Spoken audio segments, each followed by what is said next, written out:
ETF index mutual funds నేర్చుకుని stock మార్కెట్లో రాణించాలనుకుంటున్నారా? వెంటనే ఈ నెంబర్కి కాల్ చేయండి.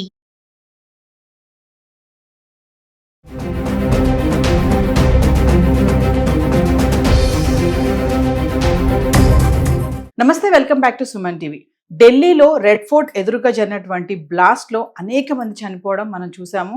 మరి ఇది టెర్రరిస్ట్ అటాకా లేదా కొంతమంది ఎక్స్పర్ట్స్ చెప్తున్నట్టు సిఎన్జి బ్లాస్ట్ అయిందా? దీని వెనుక అసలు నిజమేంటి? ఒకవేళ టెర్రరిస్ట్ అటాక్ అయితే ఎందుకు ఇది టెర్రరిస్ట్ అటాక్ అయ్యే అవకాశం ఉంది? మరి దీనిపైన మరింత సమాచారం అందించడానికి మనకు అందుబాటులో ఉన్నారు మేజర్ ఎస్పీఎస్ ఓబ్రాయ్ గారు. Over to sir.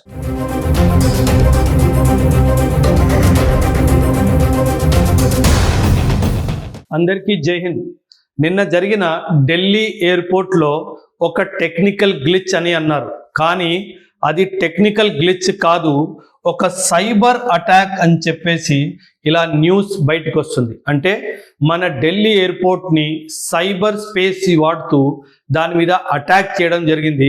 అందుకే 2 hours లోపల 400 పైగా విమానాలు రద్దు చేయాల్సిన పని వచ్చింది. ఈ సైబర్ అటాక్ని ఎలా చేశారో, దీని వెనుక టెక్నాలజీ ఏంటి, దీని వెనుక చెయ్యి ఎవరిది ఉంది, అండ్ ఈ టైంలోనే ఎందుకు జరిగింది, మరెన్నో విషయాలు మరెన్నో వివరాలు దీనికి సంబంధించి చెప్తాను, జాగ్రత్తగా వినండి. ఫస్ట్ ఆఫ్ ఆల్ మనం ఒక విషయం అర్థం చేసుకోవాల్సింది ఏంటంటే, ఒక్కసారి విమానం టేక్ ఆఫ్ అయిన తర్వాత దీన్ని కంట్రోల్ చేసే బాధ్యత ఏటీసీ అన్నమాట.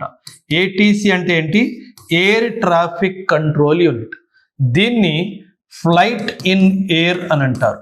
ఫ్లైట్ ఇన్ ఎయిర్ అంటే గాల్లో ఉన్న విమానం. ఈ విమానానికి అన్ని ఇంపార్టెంట్ ఇన్ఫర్మేషన్స్ ఇచ్చే బాధ్యత ఎయిర్ ట్రాఫిక్ కంట్రోల్. కాకపోతే విమానం కూడా చాలా టెక్నికాలిటీస్ ఉంటాయి. లైక్ విమానంలో ఇన్బిల్ట్ జిపిఎస్ నేవిగేషన్ సిస్టమ్ కూడా ఉంటుంది. ఈ జిపిఎస్ నేవిగేషన్ సిస్టమ్ మీదనే అటాక్ చేయబడింది.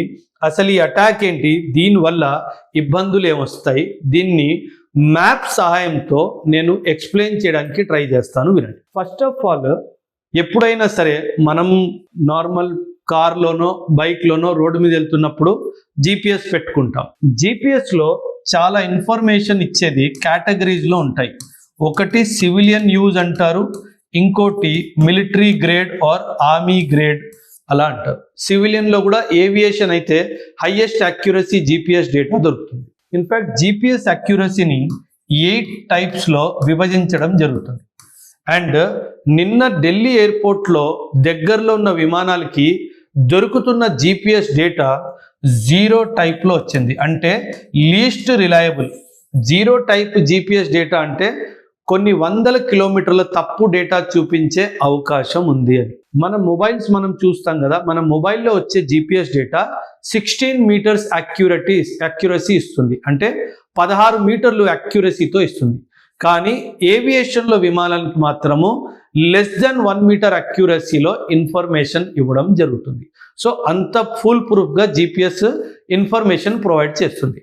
కాకపోతే ఒక రిపోర్ట్ ప్రకారము ఇది ఒక సైబర్ అటాక్ అని చెప్పేసి, అండ్ దీన్ని హమాస్ వాళ్ళు చేశారు అని కూడా ఒక ఇన్ఫర్మేషన్ వస్తుంది. అంటే గాజా నుంచి హమాస్ వాళ్ళు ఇండియా మీద సైబర్ స్పేస్ వాడుకుంటూ అటాక్ చేయడం మొదలుపెట్టారు.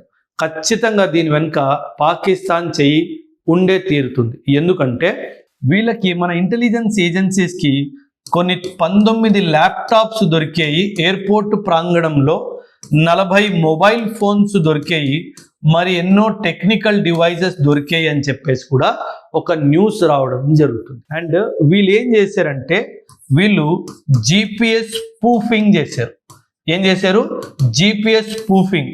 అసలు ఈ జిపిఎస్ స్పూఫింగ్ అంటే ఏంటో చెప్తాను, వినండి. సహజంగా మనకి ఈ కార్ అనుకుందాం, ఈ కార్ రోడ్డు మీద వెళ్తుంది, కారో బస్సో లారీయో. దీంట్లో మనం జిపిఎస్ పెట్టాం. ఈ జిపిఎస్ సిగ్నల్ ఎక్కడి నుంచి వస్తుంది? ఆకాశంలో ఉన్న శాటిలైట్ నుంచి ఈ జిపిఎస్ ఇన్ఫర్మేషన్ ఈ కార్కో బస్సుకో వస్తుంది. జిపిఎస్ స్పూఫింగ్ చేసినప్పుడు వీళ్ళు ఏం చేస్తారంటే, ఇంకొక శాటిలైట్ వాడి స్ట్రాంగ్ సిగ్నల్ ద్వారా పంపించి ఈ స్ట్రాంగ్ సిగ్నల్ ద్వారా రాంగ్ డేటా ఇవ్వడం జరుగుతుంది అంటే తప్పు డేటా ఇవ్వడం జరుగుతుంది.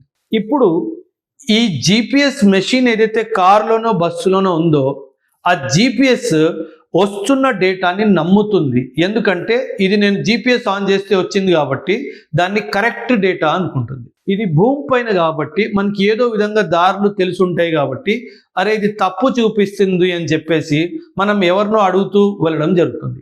కానీ ఒక ఏరోప్లేన్ మాత్రము గాల్లో 30,000 నుంచి 33,000 మీటర్లు పైన ఎగురుతుంది. ఇది మబ్బుల పైన ఉంటుంది.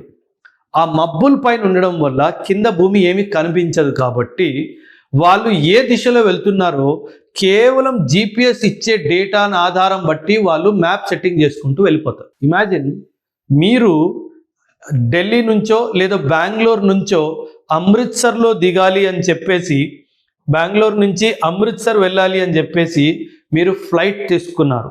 అమృత్సర్ ఎక్కడుంది? దగ్గర పంజాబ్లో ఎక్కడో అమృత్సర్ ఉంది. అండ్ అమృత్సర్కి కేవలం 50 కిలోమీటర్ల దూరంలో మాత్రమే లాహోర్ ఉంది. సో జిపిఎస్ డేటాని మనం మాడ్యులేట్ చేయగలిగితే, కరప్ట్ చేయగలిగితే పైలట్కి 50 కిలోమీటర్లు రాంగ్ గైడెన్స్ ఇచ్చామనుకోండి, ఆయన అమృత్సర్లో కాకుండా డైరెక్ట్గా వెళ్ళి పాకిస్తాన్ లాహోర్ ఎయిర్పోర్ట్లో డ్రాప్ చేయడం జరుగుతుంది. అంటే ఎవ్వరు టెర్రరిస్టులు లేకుండా మన ప్లేన్ హైజాక్ చేయడం జరిగిపోతుంది. మీకు ఒక ప్రశ్న రావచ్చు, సార్ పైలట్ అక్కడ దిగినప్పుడు పైలట్కి కనిపిస్తుంది కదా, ఇది మన ఎయిర్పోర్ట్ లా కనిపించట్లేదు, ఇది వేరే ఎయిర్పోర్ట్ లా ఉంది అని. ఇమాజిన్ సిచ్యువేషన్, ఇది లాహోర్ ఎయిర్పోర్టే అని అనుకునే అవకాశం కూడా ఉంది. పైలట్కి ఇది లాహోర్ ఎయిర్పోర్ట్ అనిపించినప్పుడు పైలట్కి ఏమనిపిస్తుంది అంటే మేబీ టెక్నికల్ గ్లిచ్ వల్ల ఏదో టెక్నికల్ ప్రాబ్లం జరిగింది, అందుకే నేను ఇక్కడికి వచ్చానేమో అని చెప్పి పైలట్ వెంటనే ఏం చేస్తాడు, అక్కడ దగ్గరలో ఉన్న ఏటీసీని సంప్రదించి నన్ను ల్యాండ్ చేయడానికి పర్మిషన్ ఇవ్వండి, నేను బై మిస్టేక్ ఇటు వచ్చేసాను అని చెప్తాడు. వాళ్ళు కూడా చాలా చక్కగా పర్మిషన్ ఇస్తారు. ఎందుకంటే వాళ్ళకు కూడా కావాల్సింది ఏంటంటే ఆ విమానం అక్కడ ల్యాండ్ అవ్వడం. అండ్ నిన్నే ఢిల్లీ ఎయిర్పోర్ట్ ఎందుకు అటాక్ చేయడం జరిగింది అంటే ఒక రిపోర్టు ప్రకారము బీహార్లో ఎలక్షన్స్ జరుగుతున్నాయి కాబట్టి చాలా టాప్ లీడర్స్, గవర్నమెంట్లో ఉన్న టాప్ లీడర్స్ ఢిల్లీ ఎయిర్పోర్ట్కి వస్తూ పోతూ ఉన్నారు. ఎందుకంటే బీహార్లో క్యాంపెయినింగ్ చేయడానికి వెళ్ళాలి.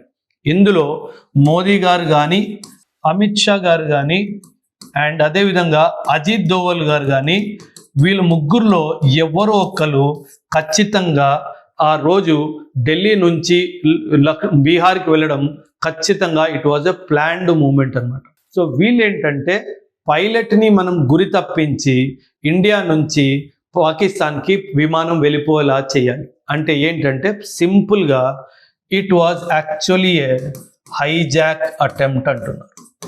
మనకు ఎస్సీఓ సమిట్కి చైనాకి వెళ్ళినప్పుడు మోదీ గారి మీద కూడా అటాక్ జరగబోతుంది అనే న్యూస్ కూడా రావడం జరిగింది. ఇప్పుడు సైబర్ అటాక్ ద్వారా ఒక విమానాన్నే వీళ్ళు ఏమంటారు, సైబర్ అటాక్ ద్వారా ఒక విమానాన్ని హైజాక్ చేసి ఇంకో దేశంలో తీసుకెళ్ళడానికి ప్రయత్నించారు.